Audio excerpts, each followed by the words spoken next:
ना इधर ना उधर, सीधे मुद्दे पर नजर। और क्या है आज की खबर, आप देखना शुरू कर चुके हैं न्यूज 18 पुनीत के साथ। अमेरिका और ईरान के बीच क्या युद्ध की शुरुआत हो चुकी है?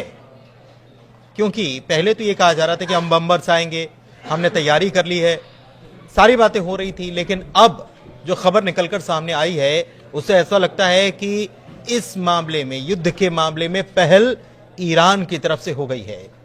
अमेरिका की तरफ से यह दावा किया जा रहा है, लेकिन यह किस प्रकार का युद्ध है? टेक्नो युद्ध कहा जा रहा है। यह टेक्नो युद्ध क्या है, इसको समझते हैं। मेरे वरिष्ठ सहयोगी अंकुर जी मौजूद हैं। अंकुर जी। Thank you Puneet. लेकिन आज आपको ये समझना होगा पुनीत कि जो पुरानी लड़ाइयाँ थी, जो जंगे वैसे लड़ी जाती थी कि घोड़े पे सवार होके लोग आते थे, अब पूरा सिस्टम बदल चुका है। पूरी दुनिया अब जो है नए तरीके से लड़ाई करती है और नए नए तरीके अपनाए जाते हैं। और हैरानी की बात यह है, आज हम अपने दर्शकों के सामने ये खुलासा करेंगे कि ईरान को ये माना जाता है कि ईरान के पास ज़्यादा सोफिस्टिकेटेड टेक्नोलॉजी नहीं है, लेकिन इसका उल्टा है। क्योंकि जब हम रिसर्च कर रहे थे आज, तो आज हमें पता चला कि ईरान के पास वो सारी चीज़ें हैं जो अमेरिका कल्पना भी नहीं कर सकता। और उसी की वजह से उसको अमेरिका जो है चौंक भी रहा है, हैरान भी हो रहा है। बिल्कुल। वो पहले जो कह रहा था कि हमने डिएगो गार्सिया में इतने विमान तैनात कर दिए हैं, स्टेल्थ बॉम्बर्स हैं, B-2 स्टेल्थ बॉम्बर्स हैं, आएंगे और धमाका मचा देंगे और धमाल मचा देंगे, तो उसकी क्या हवा निकली है? क्या हुआ है, क्या खबर आई है? खबर ये है कि C-17 एक विमान था। उस विमान का ईरान ने उसका GPS जो सिस्टम था वो हाईजैक कर लिया। एक तरह से कहें कि बिल्कुल उसने काम करना बंद कर दिया। और जैसे ही अमेरिकन कमांड सेंटर को ये खबर मिली कि उसके one of the C-17 plane को के GPS को जाम किया गया है, और वो भी ईरान की तरफ से, तो वो हैरान रह गए।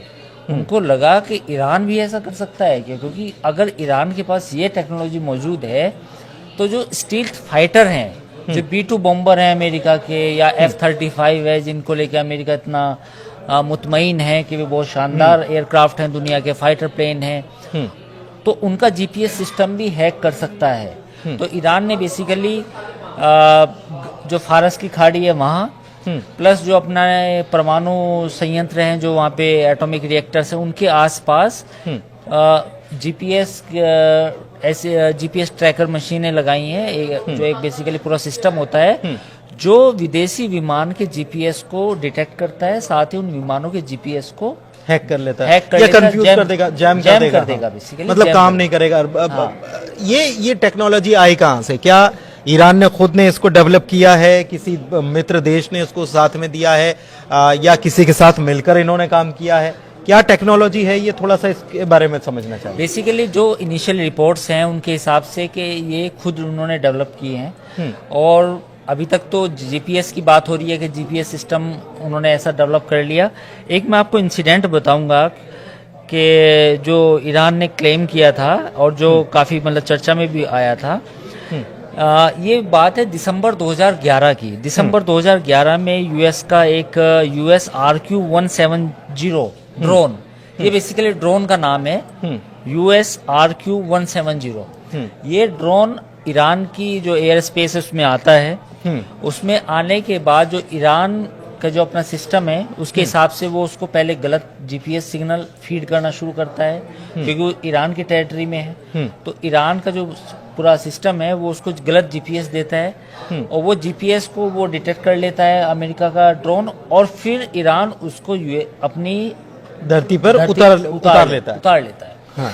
तो जब इस तरह की घटना हुई तो अमेरिका ने साफ इनकार कर दिया कि ऐसा हो ही नहीं सकता। हालांकि अमेरिका ने ये जरूर माना कि उसका वन ऑफ द जो ड्रोन था, जो ईरानियन सीमा में चला गया था, वो कहीं गायब हो गया, गिर गया, या उसको शॉट कर दिया गया, मार गिराया गया।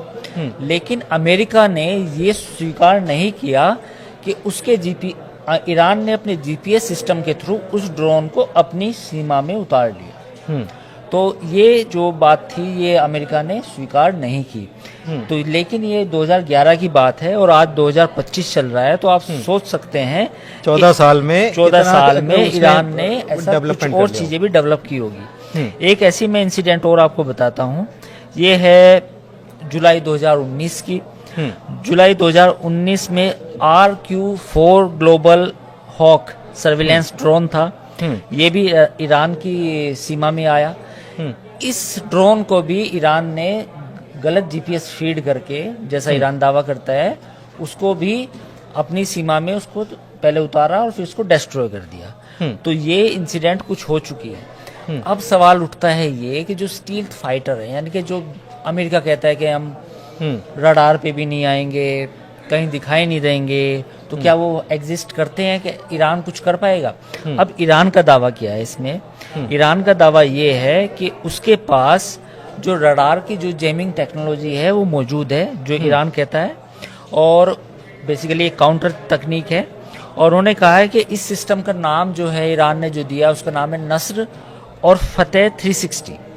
बेसिकली ये ऐसे इक्विपमेंट है, ऐसे कंपोनेंट है कि जो स्टील्थ फाइटर का रडार सिस्टम होता है। एक रडार सिस्टम जो B2 पे होगा और जो F-35 पे होगा, उसको ये जैम कर देते हैं रिवर्स इंजीनियरिंग के थ्रू। हाँ, तो अब जैसे F-35 विमान ईरान की सीमा में आया तो उसे जैम कर देंगे उसके रडार सिस्टम को, तो वो डिटेक्ट नहीं कर पाएगा कि एग्जैक्ट लोकेशन कहाँ है, मतलब उसको कहाँ बम कहाँ मारना है। उसको अगर ये बता के भेजा गया है कि आपको फलानी जगह बम मारना है, उसके हिसाब से जीपीएस में कहीं और दिख रहा है, तो वहां वो उसको चेंज करके, और सामान्य भाषा में मैं समझना चाह रहा हूँ दर्शक को, तो उसको चेंज करके कहीं और गिराया जा सकता है, कहीं और गिराया जा सकता है, या उसकी मतलब एक तरह दिशा भंग हो जाएगी, क्योंकि उसका अपना रडार सिस्टम काम करेगा जो फाइटर प्लेन का, वो तो ये भी हो सकता है कि वो ऐसे अमेरिकी अड्डों की तरफ ही उसको लोकेट कर दिया जाए।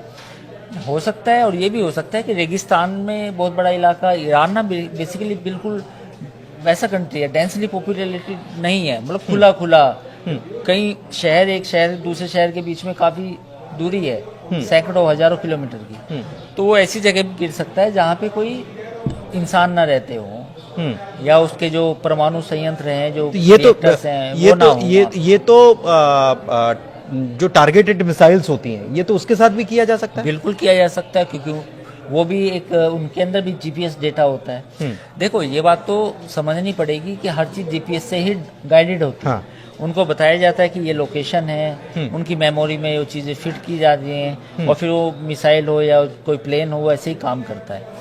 तो अब ईरान का कहना ये है, दावा ये है ईरान का, कि उनके पास फतेह और फतेह 360 और नस्र, ये दो ऐसे सिस्टम हैं जिसके जरिए वो दुश्मन के रडार सिस्टम को हैक कर सकते हैं, और साथ ही उनको जो जीपीएस डेटा चाहिए उस जीपीएस डेटा को भी हैक कर सकते हैं।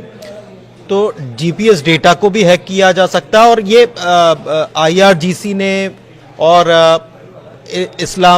ईरानी इलेक्ट्रॉनिक इंस्टीट्यूशन ऐसा कुछ करके है, उसने भी, दोनों ने मिलकर डेवलप इसको किया है, ये दावा किया जाता है। मैं चीज इसको आपसे और समझना चाह रहा हूं कि इसमें कि ये केवल जीपीएस सिस्टम वाली चीजें इसके पास, ईरान के पास ताकतवर है, या और कुछ भी है?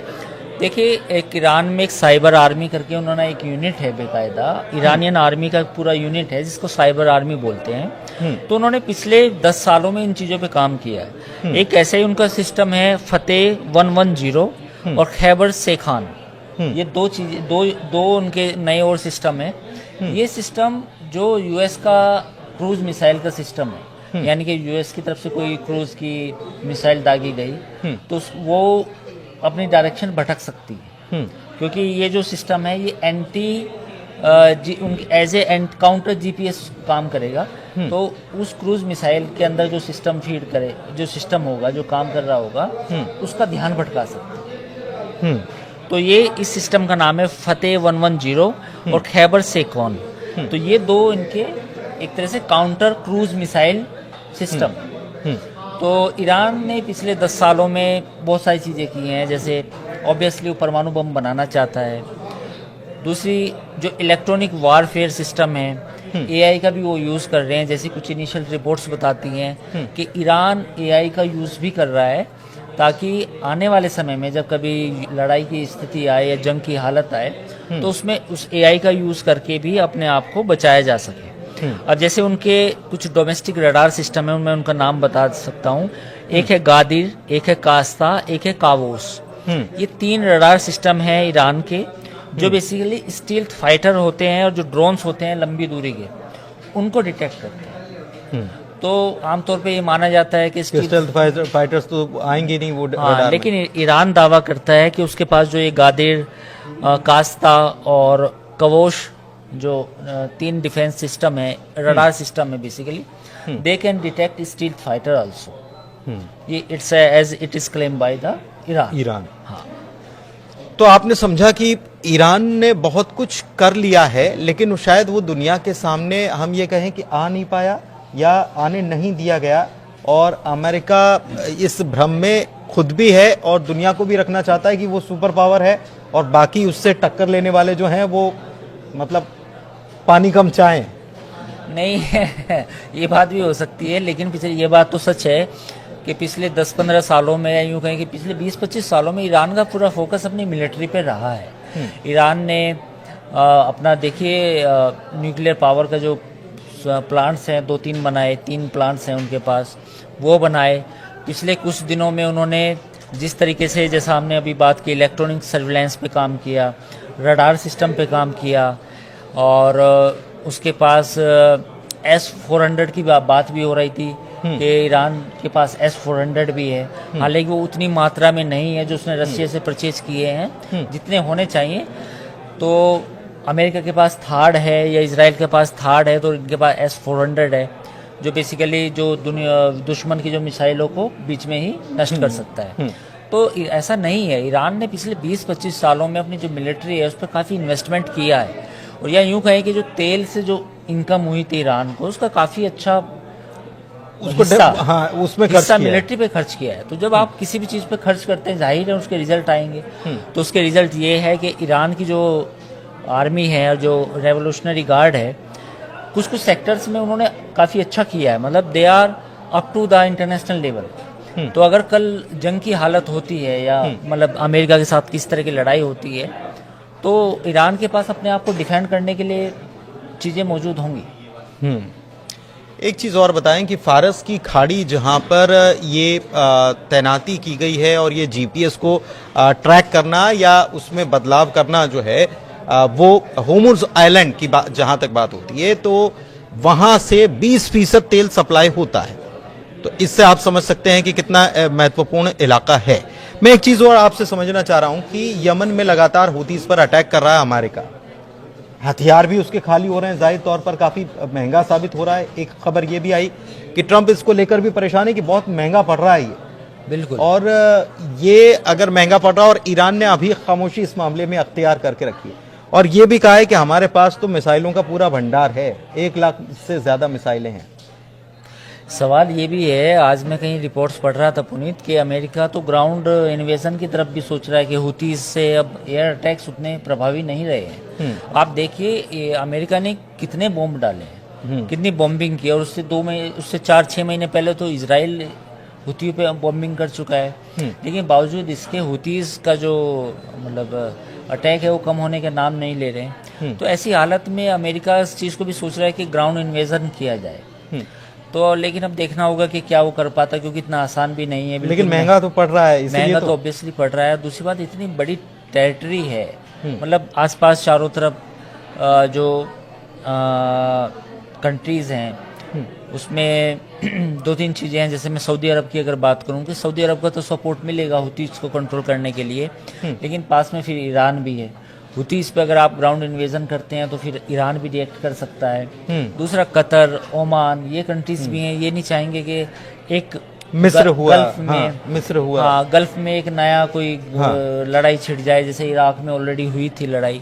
तो ये सारी चीज़ें हैं, देखना होगा। लेकिन ये बात सही है आपकी पुनीत, कि इतने बॉम्बिंग के बाद भी हुतीज का जो मामला है वो सुलटा नहीं है। वो अभी भी मामला अमेरिका के लिए गले की फांस बनी हुई है। गले की फांस बनी हुई है। दूसरी तरफ गले की फांस बने होने के बावजूद भी ट्रंप जो हैं वो धमका रहे हैं ईरान को। लेकिन एक चीज़ मैं आपसे और समझना चाह रहा हूं कि ये जो स्थितियां बन रही हैं, हर तरफ से ट्रंप घिरते चले जा रहे हैं, चाहे फिर वो वहाँ पर उनके टैरिफ वाला मामला हो। ये दूसरी खबर ये आती है कि एक ईरान ने काउंटर अटैक ही कह सकते हैं इसको कि वो गश्त करने गए थे या खुफिया जानकारी जुटाने गए थे तो उन्हीं को निपटा दिया। बिल्कुल ये बात भी है। एक्चुअली क्या है कि पूरा आप कियोस को अगर देखें मिडिल ईस्ट में, ये लंबा चलने वाला है। आप देखिए इसराइल पर आज हमास ने करीब 10 रॉकेट दागे जिसमें करीब 2-3 लोग घायल भी हुए। लेकिन उससे पहले 2 दिन पहले इसराइल ने जो बॉम्बिंग की उसमें 50 से ज़्यादा लोग मारे गए, जिसमें औरतें और बच्चे भी थे। तो ये जो इसराइल हमास से शुरू हुई लड़ाई, फिर हिजबुल्ला इन्वॉल्व हुआ, फिर हिजबुल्ला के खिलाफ लड़ाई हुई, अब ये हुतीज आए, हुतीज के बाद अब ईरान और अमेरिका बिल्कुल डायरेक्ट कन्फ्रंटेशन में है। तो हो सकता है, जैसा हमने पहले भी अपने पुराने वीडियो में कहा था, कि ट्रंप जो टैरिफ वॉर है उससे ध्यान भटकाने के लिए ईरान के साथ सीधी लड़ाई कर सकते हैं। तो ऐसी इस बात की आशंका पूरी है। इस बात की आशंका पूरी है। 2 महीने का वक्त दिया था, 1 मई को खत्म हो रहा है, लेकिन इसके बाद क्या होगा? क्योंकि ईरान ने अपनी ताकत दिखा दी है और अमेरिका को बता दिया है कि अभी ये तो केवल ट्रेलर है और बहुत सारी चीजें जो हैं सामने आनी बाकी हैं। और इसीलिए बार बार खामनेई जो हैं वो ये कह चुके हैं कि हम ऐसे लोगों की बातों में नहीं आने वाले जो बात से मुकर जाते हैं, या ऐसे लोगों से हम बातचीत करने के मूड में कतई नहीं हैं। फिलहाल इस वीडियो में इतना ही। चर्चा को यहीं करते हैं समाप्त। वीडियो कैसा लगा, जानकारी कैसी लगी, जरूर आप कमेंट के जरिए हमें बताएं और इस चैनल को लाइक कीजिए, हमारे वीडियो को भी शेयर कीजिए। धन्यवाद।